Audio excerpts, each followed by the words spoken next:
Well, good afternoon, everybody. This is Nolan with Positively Osceola. I hope you guys have missed me on this show. I certainly have missed you guys. It has certainly been a while since we have done a Positively Osceola Sports Talk live, but nevertheless, we are back here again to talk about, obviously, way more sports. But we do have some bittersweet news, I guess you could say, because as we all know it, the school season is coming to an end. And with that, pretty much all school sports, all high school and middle school sports is coming to an end.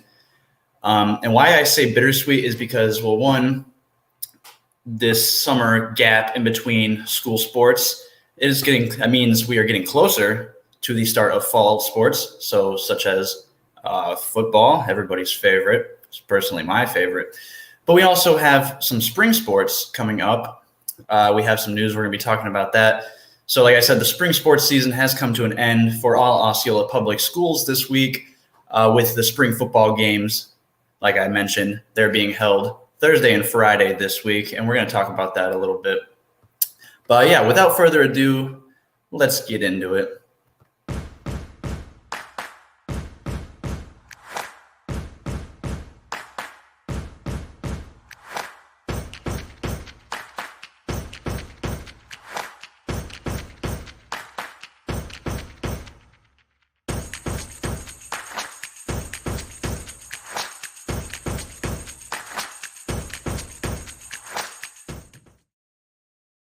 Right, so we're just going to dive right into it here. First topic we are going to be discussing is football, everybody's favorite. It's not everybody's favorite. I just say that because it's my favorite. But football, perhaps the biggest news came off the field last week when Celebration Athletics Director Rick Tribbett announced that after an exhaustive search, the former longtime Storm assistant Jeremy Palmer would become the new head coach for the Storm football team. We have a quote here.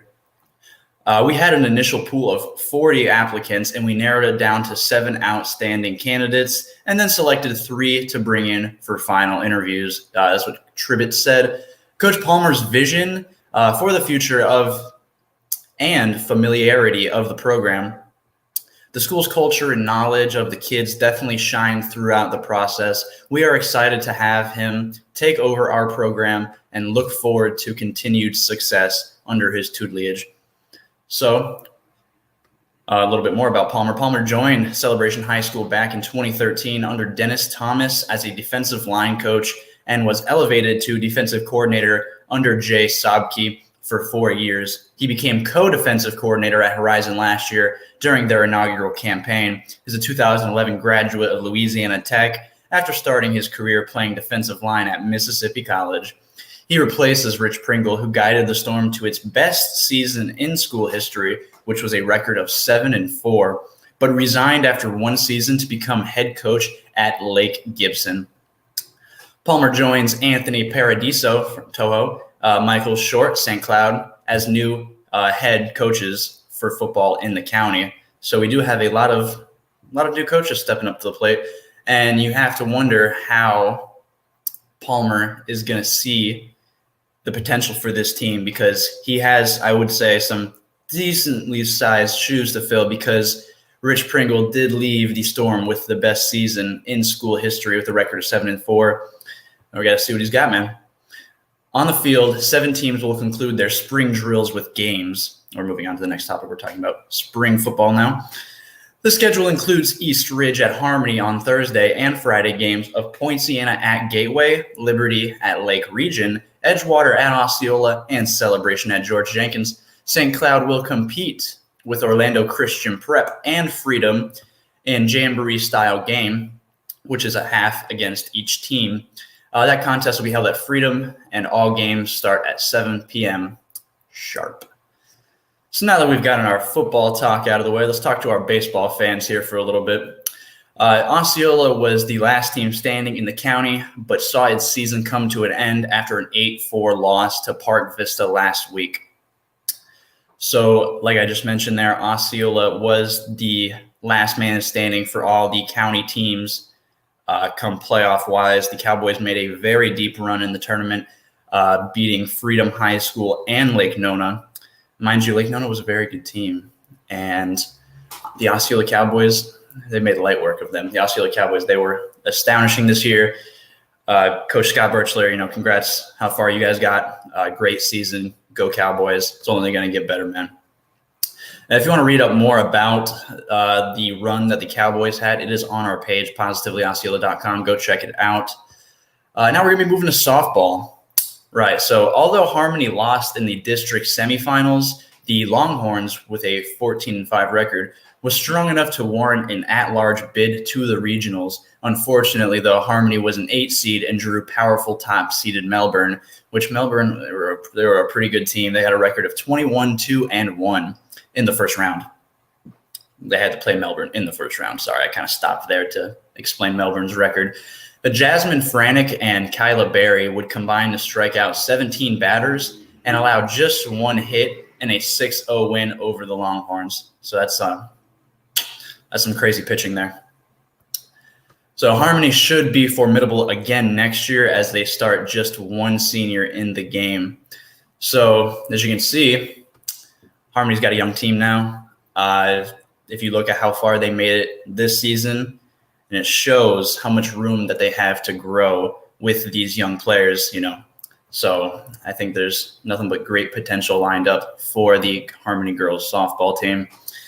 Now we're going to be talking about track. 5 individuals and 2 relay teams from Osceola County earned all-state honors at the 2022 FHSAA Class 4A State Track Championships held at the University of Florida on Saturday. Leading the way was Celebrations Catalina Edwards, who placed in 2 events, finishing 4th and 5th respectively in the 800 and 1600 meter run. Joining Edwards in earning team points for Celebration, Jared Falchuk took 5th in the 800 meters. Dre Thompson and Anthony White recorded a pair of 8th place finishes in the girls and boys high jump, while Orlando Descartes placed 5th in the high jump for Tahopa Caliga. Way to go, guys. We still got some more here. Osceola High School had a pair of relay teams earn all-state recognition.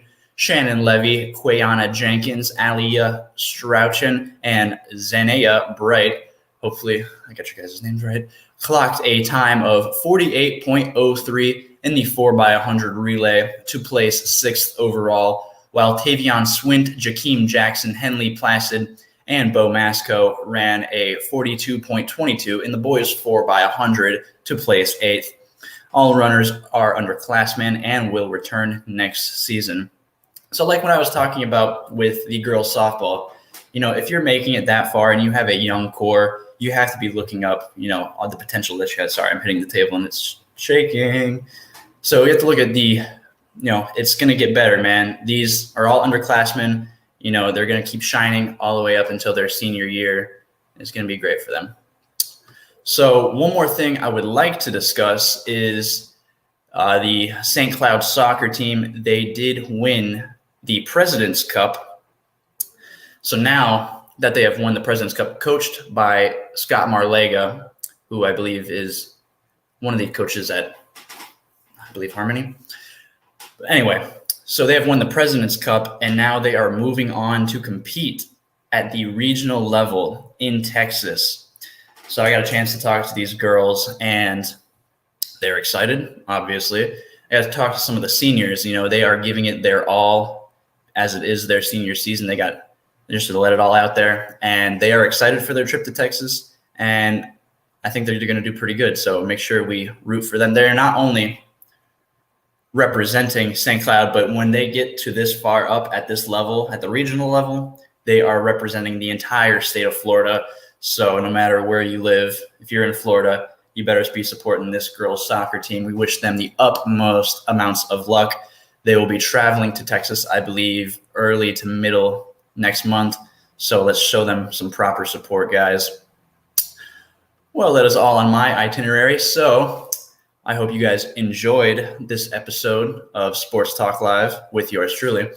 I don't know if we'll be doing another one of these soon, but we most certainly will be doing them when our fall sports comes back into action and all those kiddos get back on the field. Nothing better than covering some live sports. Ladies and gentlemen, this is Nolan with Positively Osceola. and along with the community, we're making a positive difference in and around Osceola County. Bye, everybody.